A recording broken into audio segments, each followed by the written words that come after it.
Assalamualaikum warahmatullahi wabarakatuh.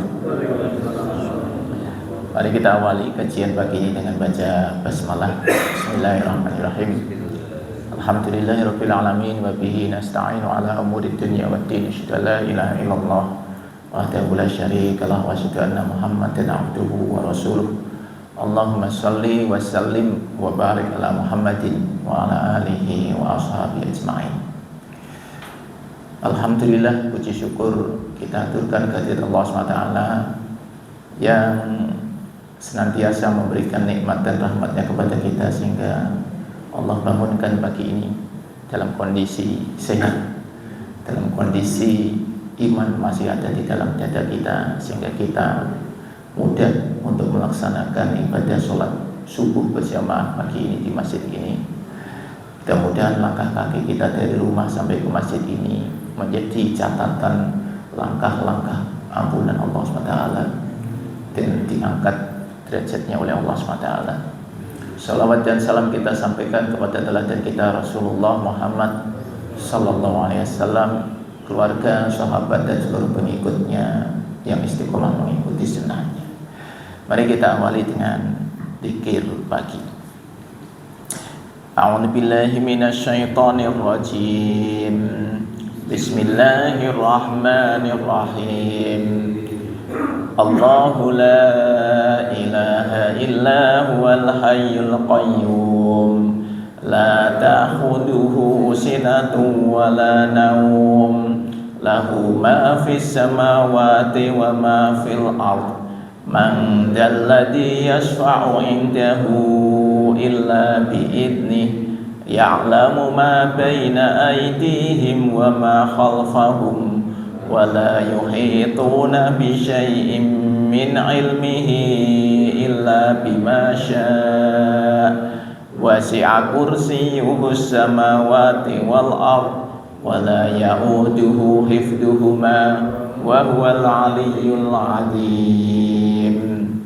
Bismillahirrahmanirrahim. Qul huwallahu ahad, Allahus samad, lam yalid wa lam yulad wa lam yakul lahu kufuwan ahad. Bismillahirrahmanirrahim. Qul a'udzu birabbil falaq, min syarri ma khalaq, wa min syarri ghasiqin idza waqab, wa min syarrin naffasati fil 'uqad, wa min syarri hasidin idza hasad. Bismillahirrahmanirrahim. Qul a'udzu birabbin nas, malikin nas, ilahin nas, min syarril waswasil khannas, alladzi yuwaswisu fi sudurin nas, minal jinnati wan nas. Asbahna wa asbahal mulku lillah, walhamdulillah, la ilaha illallah wahdahu la syarikalah, lahul mulku wa lahul hamdu wa huwa ala kulli syai'in qadir. Rabbi as'aluka khaira ma fi hadal yawmi wa khaira ma ba'dah, wa a'udzu bika min syarri ma fi hadal yawmi wa syarri ma ba'dah. Rabbi a'udzu bika minal kasali wa su'il kibar. Rabbi a'udzu bika min adabin fin nari wa adabin fil qabr. Allahumma bika asbahna wa bika amsayna wa bika nahya wa bika namutu wa ilaikan nusyur. Allahumma anta rabbi la ilaha illa anta, khalaqtani wa ana 'abduka wa ana 'ala 'ahdika wa wa'dika mastata'tu. A'udzu bika min syarri ma sana'tu, abu'u laka bi ni'matika 'alayya wa abu'u bidambi faghfirli fa innahu la yaghfirud dunuba illa anta. Allahumma afini fi badani, Allahumma afini fi sam'i, Allahumma afini fi basari, la ilaha illa anta. Allahumma inni a'udhu bika minal kufri wal faqr wa a'udhu bika min adabil qabr, la ilaha illa anta. Allahumma inni as'alukal afwa wal afiyata fid dunya wal akhirah. Allahumma inni as'alukal afwa wal afiyata fi dini wa dunyaya wa ahli wa mali. Allahumma astur awrati wa amin rawati. Allahumma hfadni min baini yadayya wa min khalfi wa an yamini wa an shimali wa min fawqi wa a'udhu bi'adamatika an ughtala min tahti. Allahumma alimal ghaibi wasyahadati fatiras samawati wal ard rabba kulli syai'in wa malikah, asyhadu an la ilaha illa anta, a'udzu bika min syarri nafsi wa min syarri syaitani wa syirki, wa an aqtarifa ala nafsi su'an aw ajurrahu ila muslim. Bismillahilladzi la yadurru ma'asmihi syai'un fil ardi wala fis samai wa huwas sami'ul alim. Raditu billahi rabba wa bil islami dina wa bi Muhammadin sallallahu alaihi wasallam nabiyya. Ya hayyu ya qayyum bi rahmatika astaghis, aslih li sya'ni kullahu wa la takilni ila nafsi tarfata ain. Asbahna ala fitratil islami wa ala kalimatil ikhlas wa ala dini nabiyyina Muhammadin sallallahu alaihi wasallam wa ala millati abina Ibrahim hanifan musliman wa ma kana minal musyrikin. La ilaha illallah wahdahu la syarika lah, lahul mulku wa lahul hamdu wa huwa ala kulli syai'in qadir. Subhanallahi wa bihamdihi adada khalqihi wa ridha nafsihi wa zinata arsyihi wa midada kalimatihi. Allahumma inni as'aluka ilman nafi'a wa rizqan thayyiban wa amalan mutaqabbala.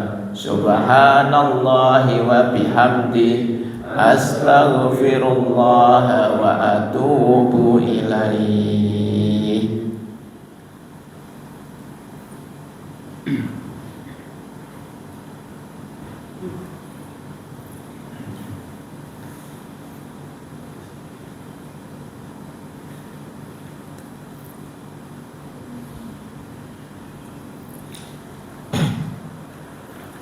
Kita lanjut pembahasan kita di Al-Hikam sampai di pasal ke-48. La tarfa'anna ila ghairi hajatan wa muriduha alaika. Janganlah engkau mengangkat hajat, maksudnya meminta sebuah hajat kepada selain Allah.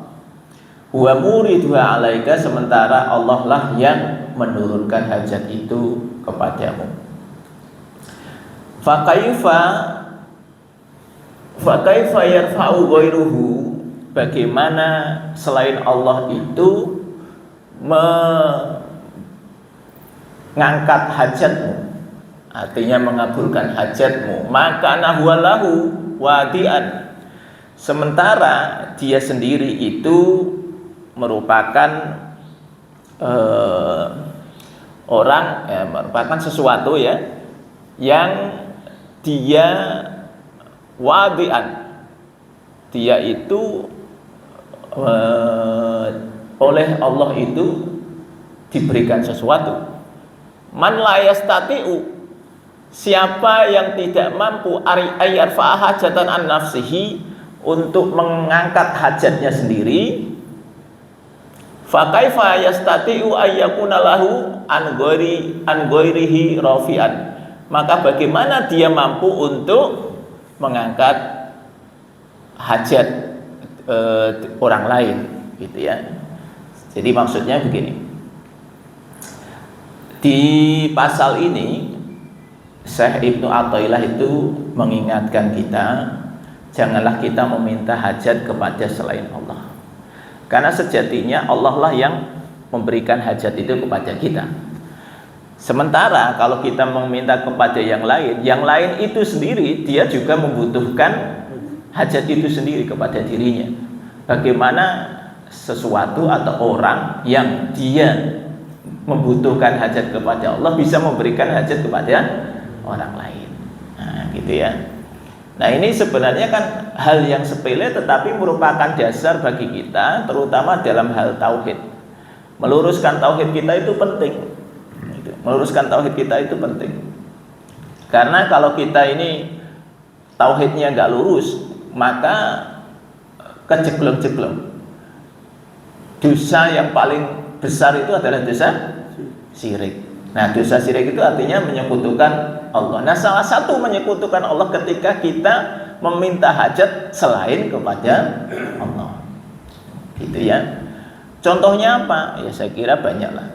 Ada beberapa contoh orang yang kemudian meminta hajat selain Allah.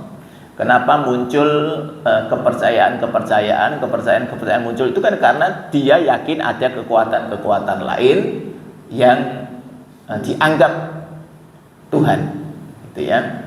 Jadi kalau kita lihat perkembangan Islam masuk ke Indonesia itu, katanya Indonesia ini dulu awalnya apa?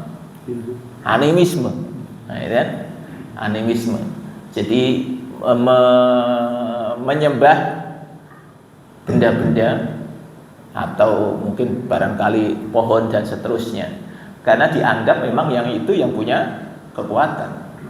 Jadi ketika sama seperti kalau kita membaca sejarah bagaimana Rasulullah itu diturunkan ke kota Mekah, sebelum Rasulullah diturunkan ke menjadi nabi, ini kondisi kota Mekah itu sama. Mereka ini di sekitar Ka'bah ada banyak patung, ratusan patung. Jadi masing-masing setiap orang itu punya patung sendiri-sendiri. Jadi orang dulu ke orang Quraisy itu, mereka punya patung di rumah dan punya patung di sekitar Ka'bah. Kalau mau punya hajat itu dia laporan kepada patungnya mau melakukan hajat, gitu. Kalau enggak nanti dia datang ke Ka'bah. Ya, jadi di Ka'bah itu kemudian dipasang patung-patung. Nah, kemudian ada 3 patung besar, ya, Lata, Uzza, Manat, gitu. Yang itu tersebar di Ka'bah 1, di Jeddah 1, di Taif 1. Jadi Lata, Uzza, Manat itu bukan ada satu di tempat di Ka'bah, tidak, tapi ini tadi berada di tempat yang berbeda-beda, dan ini dianggap sebagai dewa yang paling besar bagi masyarakatnya. Nah, itu sama, orang zaman dulu itu seperti itu. Zaman sekarang apa tidak seperti itu? Ada, bukan tidak ada kan. Kalau punya hajat, pengen mantu saja, contohnya, mudah-mudahan sih kalau sini jamaah sini sudah nggak begitu ya toh. Pengen mantu saja itu datang ke orang pinter. Pertama nyari tanggal, nanti dihitung, ya toh. Wetone iki sing lanang apa? Misale Rebo wage, sing wedok 1 kliwon. Wah, itu dihitung. Nah, ini saya nggak ngerti hitung-hitungannya. Ya, pokoknya itu hitungannya ini tambah ini ketemu ini kan gitu. Wah, ini kalau mau apa jenenge pernikahannya langgeng, rezekinya baik, maka menikahnya di tanggal di hari ini. Nah, itu kan gitu kira-kira. Lah itu bagian dari meminta hajat selain Allah. Dia datang kepada orang pinter, ya dilakoni. Pertanyaan saya, apakah kalau kemudian tadi dia konsultasi ke orang pinter, ini sudah ketemu nih angkanya nih, ketemu harinya, dinikahkan di hari itu. Kita pernah survei nggak? Berapa orang yang kemudian langgeng pernikahannya dan berapa orang yang kemudian cerai pernikahannya? Nah, yuk. Nah, karena kita nggak pernah melakukan survei, Pak, jadi menganggap itu sebagai hal yang kayaknya harus dilakukan, gitu ya. Kemudian ini ngomong mantu ini mantu kita ini kan agak gimana gitu ya. Habis itu kemudian ngomong sama anak kita, "Nak, kamu kan mau nikah, kamu minta izin sama eyangmu." Lah eyangnya sudah meninggal, ya kan? Datanglah dia ke kuburan. Mbah, besok itu tanggal sekian saya mau menikah, ya, tolong minta doa restunya ya Mbah. Nek kira-kira, iku mbah jawab, yo, kan kira-kira terus gimana itu ya? Nah itu gitu ya. Kita ini kadang-kadang ada beberapa hal yang aneh gitu yang kita lakukan dan itu terjadi. Ya insya Allah sih di sini enggak lah ya, mudah-mudahan.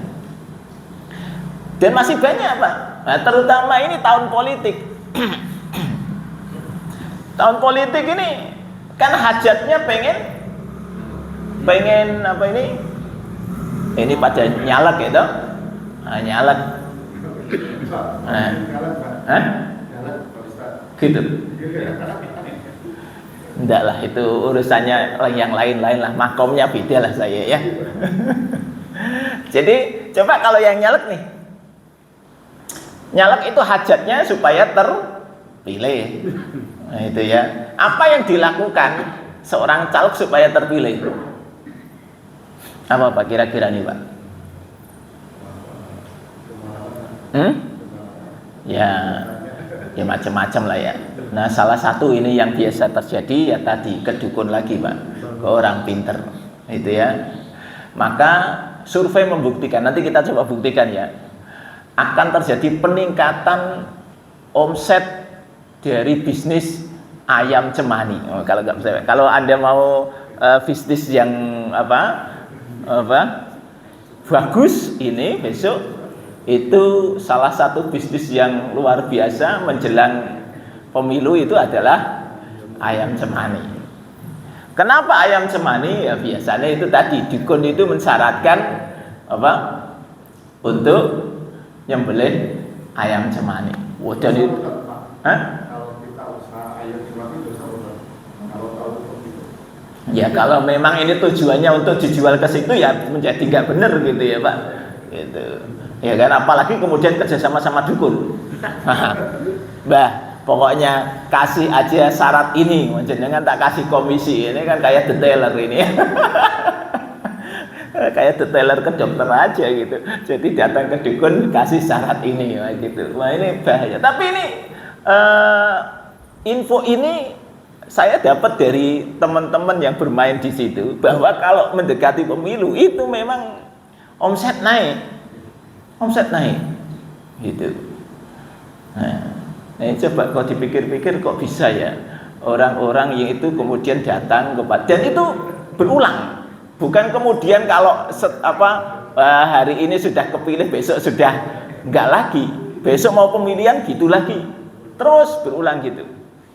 Bahkan kalaupun hari ini kalah nih, tahun ini kalah, besok tahun depan diulangi lagi. Dia mengatakan, wah yang kemarin dukunnya kurang sakti, cari dukun yang lain.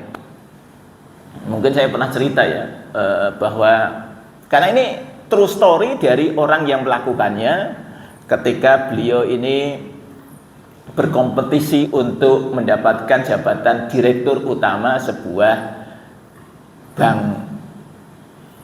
pokoknya bank lah ya, bank pemerintah gitu.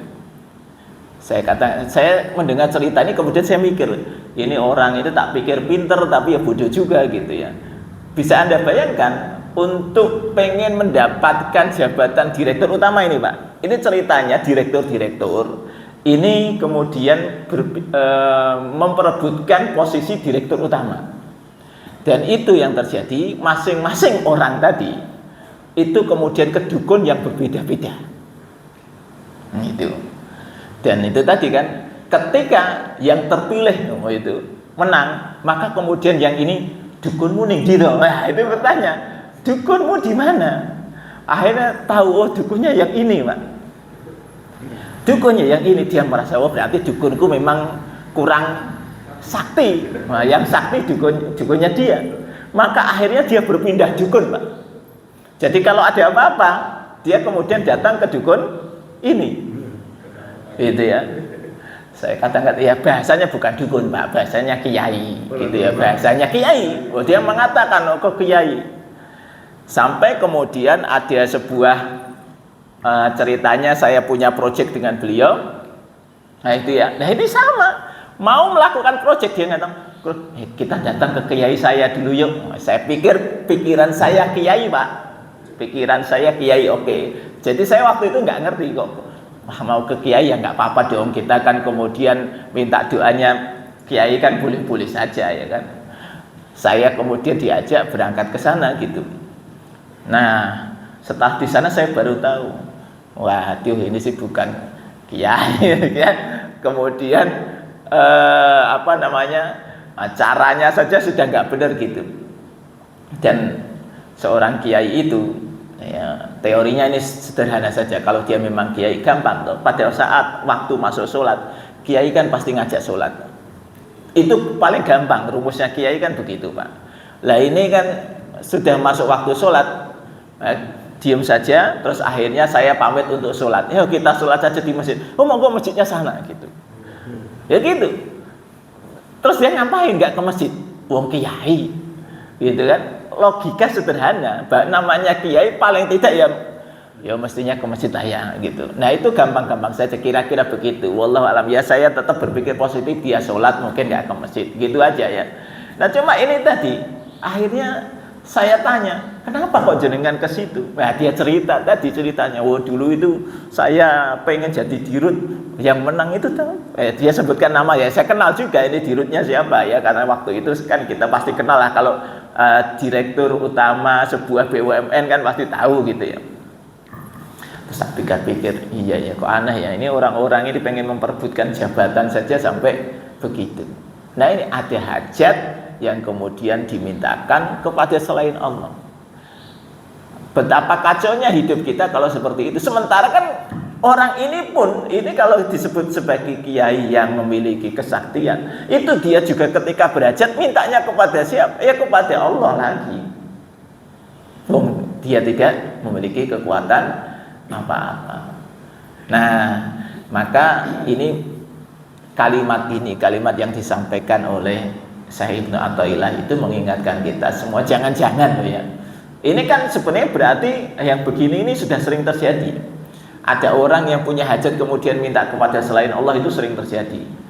Baik bentuknya tadi benda maupun bentuknya manusia. Nah terus bagaimana seharusnya kita? Itulah yang diajarkan Rasulullah SAW. Jika engkau ada sebuah hajat, maka datanglah kepada Allah, sholatlah 2 rakaat, minta kepada Allah. Nah itu yang kemudian kita sebut sebagai sholat hajat, kan gitu. Karena ada sebuah hajat, kita kemudian sholat 2 rakaat, kemudian sholat. Rasulullah itu mengajarkan begitu.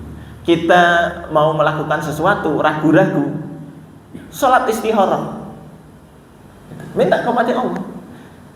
Apapun hasilnya, ketika kita sudah minta kepada Allah, ikhtiar, hasilnya ternyata tidak sesuai dengan ekspektasi kita, itulah takdir Allah untuk kita. Misalnya ya, pemilu, kita nyalek, ya harapannya kan kepilih. Lah kalau kemudian tidak terpilih, itulah yang terbaik untuk kita. Gitu aja sudah. Logikanya memang yang terpilih itu hanya sekian orang gitu. Atau katakanlah ini yang ekstrim, kita maju di pilkada misalnya, nggak usah ngomong pilpres kadoan ya dah. Kita maju di pilkada, pengen nyalon gubernur misalnya. Ini kan yang deket ini, kalau Jawa Tengah kan gubernur kan harusnya tahun ini selesai, harusnya. Tapi kan kemudian benar ya tahun ini kalau nggak salah selesainya ya 2023 ya.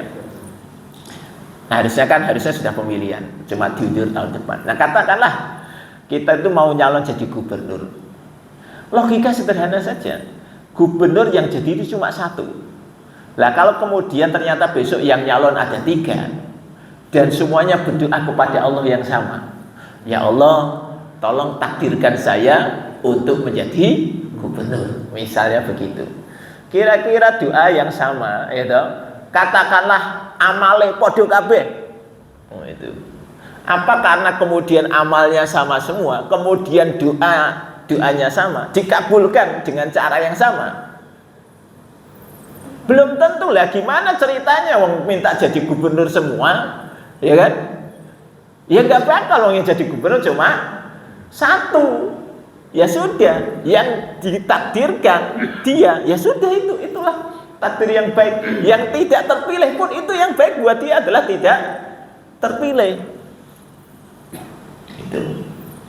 Nah ini sehingga nanti kalau besok itu hajatan pemilih itu nggak usah kemudian dibikin baper gitu loh. Kita ini pemilu kok baper, kita sudah cuma milih saja kok baper. Kalau jenengan mencalonkan diri baper itu juga salah juga. Nah, yang lebih salah lagi sudah cuma jadi pemilih baper juga, jagone kalah baper. Nah itu kebangetan gitu. Wong itu sudah takdirnya. Nah, misalnya besok pilpres, jenengan jago si A, tangganya jago si B, gontok-gontokan. Aduh, saya pikir kok ya nggak belajar gitu. Sudah, nggak usah dipikir sampai dalam gitu loh. Siapapun yang terpilih itu sudah takdir dari Allah saja gitu. Hari ini loh sikut-sikutan, besok kalau sudah terpilih ya gandeng-gandengan. Lah kok kita ini yang jadi supporternya itu masih sikut-sikutan terus, itu kan ya dipikir aneh gitu. Ya itu tadi. Sudah, kalau kita ini memang punya hajat, saya pengen ini, kemudian katakanlah sebagai supporter kemudian berdoa ini sebagai supporter, ya Allah, jadikan si A jadi presiden misalnya begitu. Ya monggo Anda berdoa. Tapi hasilnya bagaimana? Kemudian ternyata tidak sesuai dengan yang kita harapkan, itulah yang terbaik gitu. Dan itu aja. Tidak usah mikir sing ada-ada. Kalau sudah seperti itu, hidup kita itu nyaman. Tadi hanya meminta kepada Allah, karena kita sudah selalu mengatakan iyyaka na'budu wa iyyaka nasta'in. Hanya kepada Engkau aku beribadah ya Allah, dan hanya kepada Engkau aku minta tolong. Tunjukkan itu dalam setiap urusan kita, termasuk hal yang remeh-temeh. Kata Rasulullah, berdoalah kepada Allah meskipun yang remeh-temeh. Nah ini biasanya kalau untuk urusan remeh-temeh kan mungkin kita, masa saya minta, ya Allah saya ini remeh-temeh, contohnya apa Pak? Jenengan pengen makan sing enak gitu. Ya Allah saya pengen makan yang enak ya Allah hari ini gitu. Itu remeh-temeh gitu. Boleh nggak? Ya boleh-boleh aja gitu. Boleh-boleh aja. Apalagi hajat yang besar ya. Yang remeh-temeh saja diminta berdoa, kata Rasul. Dalam rangka apa berdoa itu? Menunjukkan bahwa diri kita itu hanya menyembah kepada Allah, hanya meminta kepada Allah. Ketika kita sakit, kita meminta kepada Allah, minta kesembuhan, ya datang kepada Allah. Bahwa kita datang kepada dokter itu ikhtiarnya. Sembuh atau tidak sembuh, itu Allah yang menentukan. Jadi ketika kita ke dokter nggak kecewa, ke dokter sudah keluar biaya banyak tapi tidak sembuh. Kalau kita paham bahwa yang menyembuhkan Allah, maka datang kepada Allah, kemudian kita ke dokter sebagai ikhtiar, sembuh atau tidak sembuh itu takdir dari Allah. Sudah gitu aja. Gitu.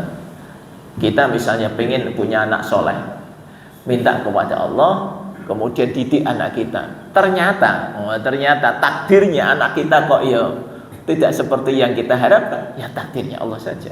Lah kan Nabi Nuh juga begitu, gitu loh. Ya kan? Kalau dipikir-pikir kan masa seorang nabi tidak bisa mendidik anaknya? Tapi Allah takdirkan begitu. Ya mau apa? Maka kemudian Allah mengatakan dia bukan bagian dari keluargamu, kata Allah begitu. Pada saat kejadian itu maka Nabi Nuh juga rasanya sesek gitu. Aduh kok anakku seperti itu ya Allah? Kan dia ini keluargaku, kata Allah, dia bukan keluargamu. Nah itu kata Allah gitu. Ya sudah, diterima. Maka kemudian kata Allah, kamu tidak tahu apa yang aku tahu. Ya sudah, kita memang juga nggak tahu apa rahasia dibalik sesuatu yang kadang-kadang tidak seperti yang kita bayangkan. Ya. Nah, maka tugas kita sebagai manusia dalam urusan ini kan, kita ini urusannya cuma apa sih Pak? Sebenarnya ini kalau kita ini ngerti urusan hidup kita itu tujuannya apa, ya hidup itu santai-santai aja. Cuma karena kita itu nggak ngerti sehingga yang kita kejar-kejar itu urusan dunia, ya kan? Yang kita kejar-kejar urusan dunia. Boleh nggak kita ngopain urusan dunia? Ya boleh-boleh saja, memang kita ada di dunia. Cuma melakukan aktivitas dunia itu tujuannya dalam rangka mencari ridho Allah. Sudah itu aja. Kita berangkat dari rumah mencari nafkah, itu ketika niatnya ridha Allah beda dengan niatnya semata-mata karena pengen dapat uang yang banyak. Karena kalau pengen dapat uang yang banyak, nggak dapat uang yang banyak, kecewa, ya kan gitu. Niatnya sudah gitu aja karena mencari ridha Allah. Dapat duit alhamdulillah, nggak dapat duit ya tetap alhamdulillah. Nah, tapi kan prakteknya yo ternyata sulit ya. Kalau kemudian sudah pengen dapat duit, ya dapat duit. Nah itu kayaknya, ya Allah, saya ini sudah banting tulang, sudah berdoa, sudah sholat, ternyata kok ya seperti ini. Harus bagaimana lagi ya Allah? Gitu. Nah, kan gitu. Ya itu kan gitu Pak.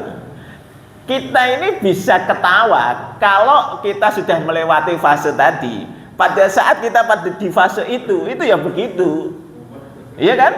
Pada saat kita fase itu ya bingung juga mau kemana gitu. Kayaknya ini sempit hidup kita. Ya. Nah, maka bersyukur Pak, kalau kemudian kita masih diberikan hidayah oleh Allah, kita tetap melihat sesuatu itu positif aja. Enak kan kalau melihatnya positif. Kita yakin kalau kita meminta hajat kepada Allah, ada keyakinan tingkat tinggi akan diselesaikan oleh Allah. Udah gitu aja.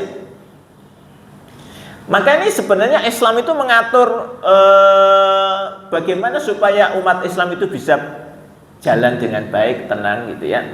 Coba kita lihat ya, para muhajirin, orang-orang yang hijrah dari Mekah ke Madinah, mereka itu meninggalkan harta bendanya, datang ke Madinah ya pokoknya hanya membawa apa adanya lah ya. Bagi mereka ini kan sesuatu yang sulit Pak ketika datang ke Madinah. Tapi Allah takdirkan memang rezeki mereka itu ya ada-ada saja gitu ya. Hadir di Madinah dibantu oleh orang-orang Madinah. Orang-orang asli Madinah pun apakah kemudian semuanya kaya-kaya? Tidak juga. Bahwa ketika mempersaudarakan antara orang muhajirin dan orang ansor, ini strategi Nabi ya, supaya orang yang hijrah itu tidak merasa minder, maka dipersaudarakan dan memang dicari yang kira-kira bahasanya itu sekufu. Sekufu itu tahu ya? Sekufu itu sepadan. Nah, sekufu itu sepadan. Maka ini kalau mencarikan jodoh itu sekufu, Pak. Sekufu itu menjadi penting dalam mencari jodoh, karena kalau nggak sekufu itu memang akan ada masalah. Nah, contohnya gini, Abdurrahman bin Auf itu asli orang kaya, maka dipersaudarakan juga dengan orang kaya, gitu ya. Ya kalau kemudian dipersaudarakan dengan orang miskin gitu, kayaknya frekuensinya nggak nyambung gitu, kira-kira begitu ya. Nah itu begitu kira-kira. Nah dengan cara seperti itu tadi, dipersaudarakan tadi, orang-orang muhajir ini terbantu. Hidupnya kemudian mereka minimal dapat tempat tinggal, kan gitu ya. Dan misalnya seorang Abdurrahman bin Auf bahkan ditawari macam-macam, dia menolak semua, dia hanya mengatakan tolong tunjukkan saya pasar, sehingga kemudian dia berdagang. Dari berdagang dia kemudian kaya raya. Itu yang terjadi, gitu ya. Nah, kita ini Pak belajarnya dari sana apa yang bisa kita pelajari? Nomor satu itu keyakinan sebenarnya. Orang muhajirin itu modelnya apa? Yakin aja. Kalau ditanya besok kayak apa pada saat dia mau hijrah, pasti bingung. Membayangkan nggak sih Pak kalau kita pada posisi para muhajirin itu? Kita dikasih tahu oleh Nabi misalnya nih, ayo besok kita hijrah, itu ya. Misalnya kita punya kebun, mau panen, terus disuruh hijrah. Kira-kira kita mau panen atau kita ya sudah langsung hijrah. Mas Gosek Pak, ini kira-kira sasi ngarep panen, tak tunggu sasi depan aja gitu ya, kira-kira gitu. Itu kan kita. Tapi ini para muhajirin itu nggak mikir, karena punya keyakinan kepada Allah. Sudah berangkat aja. Ya kalau ditanya di sana bagaimana, wallahu a'lam. Ya itu nomor satu keyakinan. Ya, jadi orang yang punya keyakinan kepada Allah, maka dia hanya berhajatnya kepada Allah, tidak kepada manusia. Sehingga ketika itu Allah bukakan jalan-jalan. Sehingga kita cerita banyak kan, kok bisa ya orang-orang yang tadinya hijrah tadi, yang dari nol itu dia bisa sukses. Ya, karena ada keyakinan tingkat tinggi. Hanya berhajat, meminta hajat kepada Allah, tidak meminta hajat kepada selain Allah. Nah ini tugas kita Pak, meluruskan tauhid itu sesuatu yang sulit. Kalau dalam kondisi normal mungkin bisa, tapi ketika dalam kondisi terpuruk, nah ini berat. Teman-teman yang dalam kondisi punya masalah itu biasanya mencari pokoknya gimana caranya nabrak sana nabrak sini gitu, macam-macam yang dilakukan. Maka yang diajarkan Rasulullah kepada kita, kalau ada saudara kita yang mengalami masalah, dibantu. Ya bantu itu macam-macam bentuknya. Contoh, kalau ada orang punya hutang, terus bagaimana cara bantunya? Nah itulah yang kemudian Rasulullah mengajarkan untuk dibantu dibayar hutangnya. Kenapa di dalam salah satu asnaf orang yang berhak untuk mendapatkan zakat itu ada gharib, dalam rangka membantu orang-orang yang punya utang supaya utangnya dilunasi. Gitu. Itu contohnya. Jadi kita ini harus peduli kepada orang-orang di sekitar kita, karena orang-orang yang dalam kondisi lemah tadi, dia kalau bahasanya Ali bin Abi Thalib itu kadal fakru ayyakuna kufran. Hampir-hampir saja orang yang fakir itu menjadi kafir. Ya, orang yang fakir itu gampang terpeleset menjadi kafir. Ya karena tadi dia butuh makan, kita tidak memperhatikan untuk ngasih makan. Akhirnya orang kafir yang ngasih makan. Ini misalnya mau sekolah nih Pak. Ini kan sudah mulai akhir tahun ajaran ya. Banyak orang yang akhirnya disekolahkan karena tidak keterima negeri. Nek negeri rak bayar, ya kan? Nggak keterima negeri, kemudian masuklah swasta. Sementara kalau swasta bayarnya mahal. Kemudian ada yang nawari swasta gratis. Tapi swasta yang gratis tadi apa ini? Non muslim. Nah, ini coba kalau kita pada posisi kita orang lemah, kita orang fakir.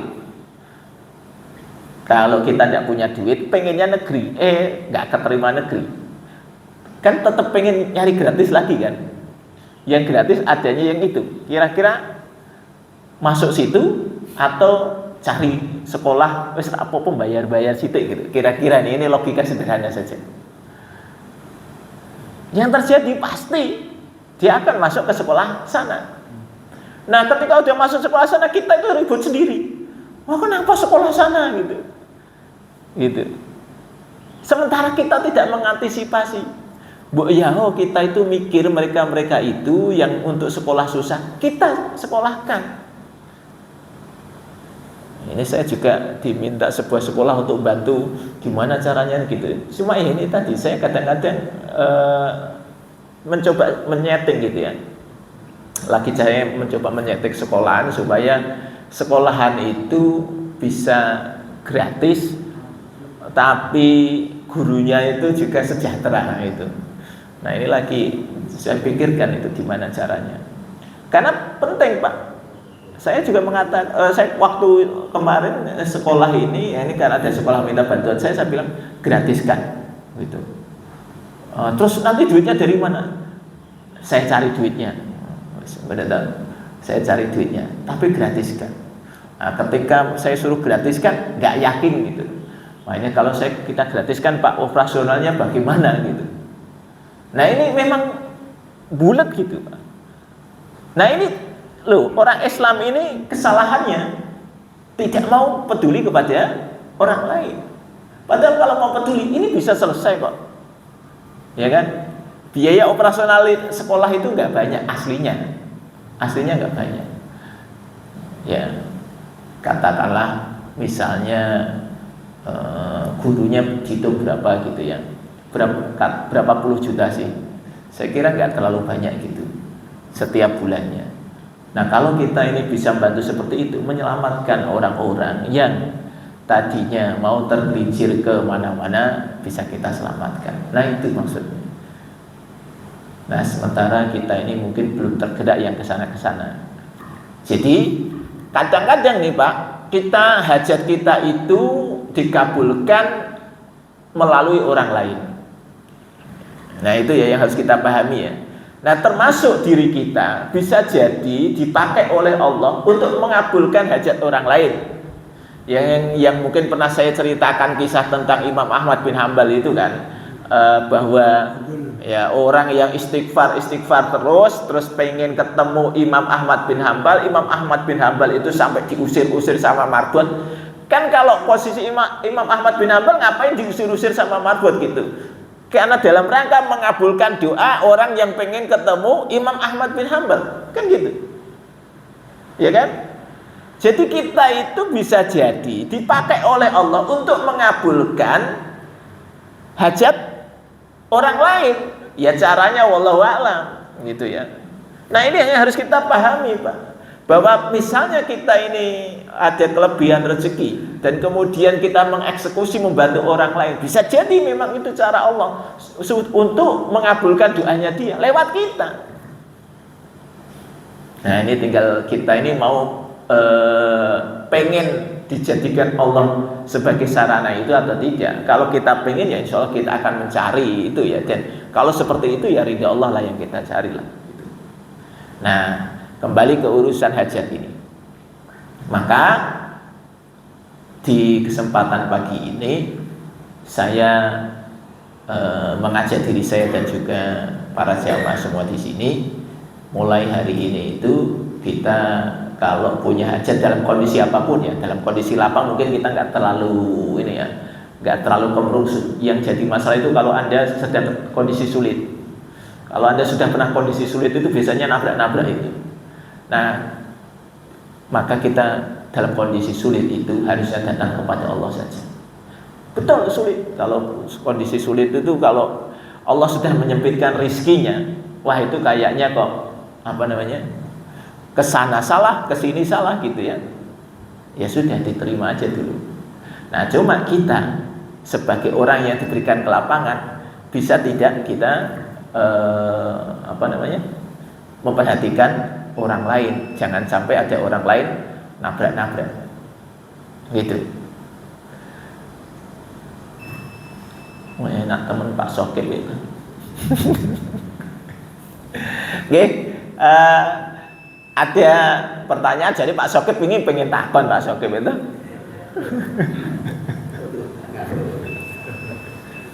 Oke, kalau nggak ada pertanyaan, gimana? Kalau kira-kira misalkan mungkin kita kondisi bagus, tapi sementara kita kondisinya kurang bagus dan yang kurang bagus itu banyak. Sementara kita kemungkinan hanya bisa membantu hanya salah satu. Lalu yang lain bagaimana? Ya sesuai kemampuan kita aja. Kita bantu satu-satu gitu ya. Yang lain urusannya Allah. Gitu aja kan gitu. Ya. Loh, itu tadi kita tergerak membantu orang siap. Ini kan gini. Jujur ya, ini kalau coba perhatikan hati kita. Ketika kita itu tergerak membantu, kan ada A, B, C, D, E misalnya. Dan kita itu punya kecenderungan, saya akan bantu si E. Itu pasti punya kecenderungan. Siapa yang menggerakkan hati kecenderungan itu? Allah. Gitu loh. Jadi ketika kemudian kita membantu si E, A, B, C, D cemburu, yang ya sudah nggak usah dipikir, karena Allah menggerakkan kita. Nah ini A, B, C, D nanti Allah ngatur sendiri. Kalau dia ini menjadi orang-orang yang beriman kepada Allah, Allah takdirkan kok jalannya. Oh tidak harus melalui kita, ada caranya yang lain. Allah itu punya cara yang indah gitu, yang nah kadang-kadang gini nih doa kita yang salah ya. Kita itu maaf ya, doa kita ketika kita pengen kaya. Panjenengan kan semua pengen kaya ya. Apa alasan ketika kita minta kepada Allah supaya kaya? Alasannya standar. Ya Allah, jadikan saya orang kaya supaya dengan kekayaan itu saya bisa membantu orang banyak. Gitu kan kira-kira? Pertanyaannya, kok doanya ngono? Kenapa kok tidak doanya? Ya Allah, pokoknya saya pengen bantu orang kaya. Pengen bantu orang supaya kaya kan gitu. Saya pengen membantu orang supaya kaya. Tidak tolong kayakan saya supaya saya bisa membantu orang. Ya itu kan gitu kan, kebalik-balik kan. Kita itu alasannya pengen, jadi sebenarnya janjane kowe iki njaluk sugih apa pengen iso bantu banyak orang. Asli nih jujur di dalam diri, kalau kita mau jujur ya pengen sugih wae. Ini alasan yang kita buat untuk menguatkan supaya Allah memberi kita kaya. Ya Allah, pokoknya kalau saya kaya, saya akan bisa membantu banyak orang. Ya pertanyaannya, apakah membantu orang itu harus kaya? Itu aja ya. Maka tadi sekali lagi kalau pada posisi tadi bantu saja sesuai kemampuan kita, karena yang menggerakkan kita untuk membantu orang pun itu adalah Allah. Wes gitu ya. Kita tutup. Gak ada pertanyaan lain dong. Kok kakean kok komplain aku. Kita tutup dengan kafaratul majlis. Subhanakallahumma wa bihamdika asyhadu an la ilaha illa anta astaghfiruka wa atubu ilaik. Assalamualaikum warahmatullahi wabarakatuh.